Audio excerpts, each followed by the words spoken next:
और मुझे यहाँ आमंत्रित किया, इसके लिए मैं श्री उदय मन्ना जी को भी धन्यवाद देती हूँ। मैं विशेष रूप से बहुत अधिक पहली बार इस बैठक में आई हूँ और जिस तरह फोन पर जो वार्ता हुई और उससे जो मुझे प्रेरणा मिली कि मुझे इस कार्यक्रम में चलना चाहिए, जाकर देखना चाहिए, क्योंकि समाज में नकारात्मकता बहुत अधिक बढ़ रही है।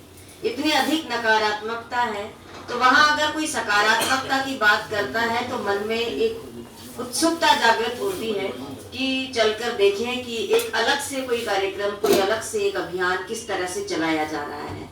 तो बस उसी उत्सुकता के तहत मैं यहाँ पर आई हूँ और जिस तरह इतने सारे लोग यहाँ उपस्थित हैं और इतने सकारात्मक विचारधारा के लोग यहाँ उपस्थित हैं। हमारी ब्रह्म कुमारी की तरफ से शिल्पा जी यहाँ उपस्थित हैं, रेणु जी उपस्थित हैं और अन्य लोग भी जो यहाँ उपस्थित हैं। सभी लोग इसीलिए उपस्थित हैं कि सभी लोग सकारात्मकता को ग्रहण करना चाहते हैं। हम किसी भी क्षेत्र में देखते हैं नकारात्मकता बढ़ती क्यों है जबकि सकारात्मक लोग अधिक हैं। ऐसा नहीं है कि समाज में नकारात्मक लोग अधिक होंगे। जहां तक मेरा अनुभव है हमारे समाज में सकारात्मक सोच के लोग अधिक हैं,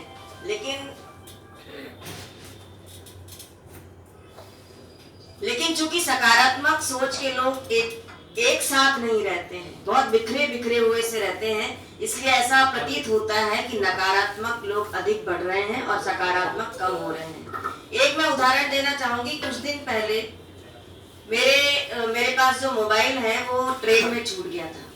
ट्रेन में छूटने के बाद मैं ट्रेन से उतर के प्लेटफॉर्म क्रॉस करने के बाद स्टेशन से बाहर निकल कर आ गई और उस समय मुझे पता चला कि मेरा मोबाइल कहीं छूट गया है। मेरे मन में सबसे पहला विचार ये आया कि अब तो मेरा मोबाइल कहाँ से मिलेगा, नहीं मिल सकता। फिर भी मैंने सोचा कि एक बार ट्राई करने में क्या जाता है। मैं दोबारा से गई प्लेटफॉर्म पर, ट्रेन वहाँ खड़ी हुई थी। सबसे पहली बात तो मेरे मन में एक सकारात्मक विचार आया कि हो सकता है मेरा मोबाइल मिल जाए। ये सकारात्मक विचार आना ही सबसे बड़ी बात है। फिर मैं दौड़ती हुई गई और मैं वहाँ पहुंची तो उस सकारात्मक विचार ने काम किया और वो ट्रेन वहीं के वहीं खड़ी हुई थी, वहां से गई नहीं थी। मैंने ट्रेन के कोच के सामने जाकर खड़ी हुई और उसके बाद मैं आश्चर्यचकित रह गई कि जो ट्रेन का जो सर्विस बॉय होता है वो निकलकर बाहर खड़ा हुआ था और मेरा मोबाइल उसके हाथ में था।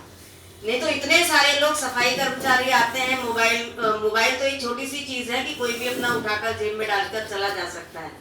लेकिन उसने मुझसे कहा कि मैंने कहा कि ये मोबाइल मेरा है, तो बोले हाँ मैं जानता हूँ, आप इस सीट पर बैठी हुई थी और वहीं पर आपका मोबाइल छूट गया है, आप एक बार इस पर रिंग कर दीजिए। तो मैंने कहा मैं कैसे रिंग करूँ, मेरे पास तो दूसरा मोबाइल नहीं है। तो उसने कहा मेरे मोबाइल से कर दीजिए। मैंने रिंग उस पर किया और वो फोन बज गया, तो उसको पूरा कंफर्म हो गया कि ये मोबाइल मेरा है।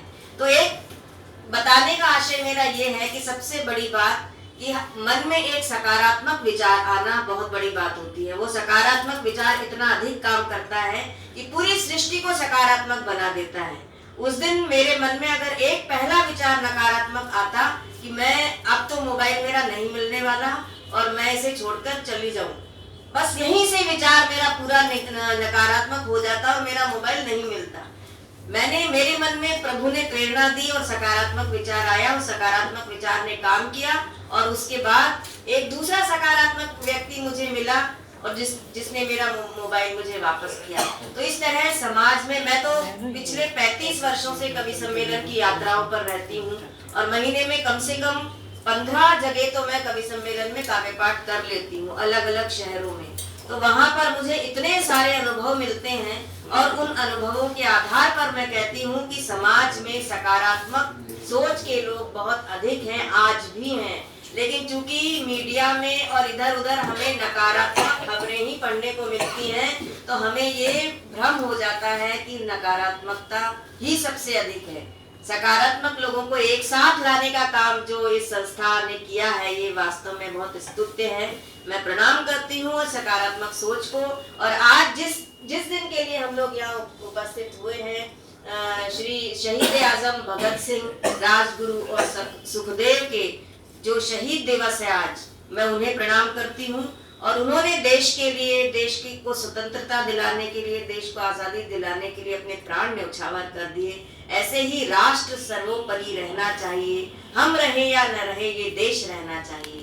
ये भावना जब हमारे हृदय में जन्म लेगी और हमारे हृदय में जन्म लेने के बाद ये अन्य लोगों तक पहुंचेगी, तभी हमारा देश और आगे और आगे और आगे जा सकता है। तो मैं बहुत धन्यवाद देती हूँ आप लोगों को कि आप लोगों ने मुझे यहाँ आमंत्रित किया। 2 छंद मैं सुना देती हूँ बस इस उपलक्ष्य में, क्योंकि मैं कवयित्री हूँ तो मेरे आना भी सार्थक होगा और शायद मुझे बुलाया भी इसीलिए गया है कि मैं कुछ यहाँ पर अपनी कविता सुनाऊं। तो मैं किसी को निराश नहीं करूंगी। सुरजेवाला जी ने बहुत अच्छा बताया दीदेवार किस तरह से होता है। मैं पढ़ भी रही थी कि एक दृष्टिकोण होता है, एक दृष्टि होती है और उसका दीदार करने के जब हो जाता है, स्वयं का दीदार हो जाता है, आत्म साक्षात्कार हो जाता है, तभी व्यक्ति आगे बढ़ पाता है। आत्म साक्षात्कार होना बहुत आवश्यक है। 2 छंद सुनाती हूँ, सुनिए। देश के नौजवानों से अपील करते हुए मैंने एक छंद लिखा है, जैसे कि 3 नौजवान बल्कि 4 नौजवानों का हमारे सामने चित्र है।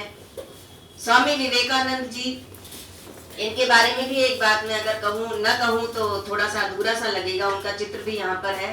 स्वामी विवेकानंद जी जब परमहंस जी के पास गए और बोले कि मुझे ईश्वर का साक्षात्कार कराइए, तो बोले कल आना। जैसे आपने बताया कि कल आना वो करते गए, लेकिन उन्होंने कहा कि कल आना। दूसरे दिन फिर गए, फिर कहे कि मुझे माँ काली के दर्शन कराइए। फिर रामकृष्ण परमहंस जी ने कहा अभी कुछ मैं काम कर रहा हूँ, कल आना। फिर उन्होंने बहुत दिन तक उन्हें चक्कर लगवाए, कल आना कल आना कल आना। वो बहुत परेशान हो गए स्वामी विवेकानंद जी। बोले कि आप रोज रोज मुझे कह देते हैं कि कल आना कल आना कल आना, वो कल कब आएगा? तो बोले अच्छा चलो मेरे साथ चलो, मैं स्नान करने जा रहा हूँ, मेरे साथ चलो। वो उनके साथ गए। वो जैसे बोले कि मैं नदी में उतर रहा हूँ, मेरे पीछे पीछे आओ, तो उनके पीछे पीछे स्वामी विवेकानंद जी गए। और जैसे ही विवेकानंद जी थोड़े गहरे पानी में गए, रामकृष्ण परमहंस जी ने उनका सिर पकड़ा और पानी में उनका सिर नीचे कर दिया। वो एकदम तड़पने लगे कि मैं सांस कैसे लूं, मैं सांस कैसे लूं, बिल्कुल तड़प तड़प कर वो ऐसे हो गए। तो उसके बाद उन्होंने छोड़ा स्वामी विवेकानंद जी के सिर को।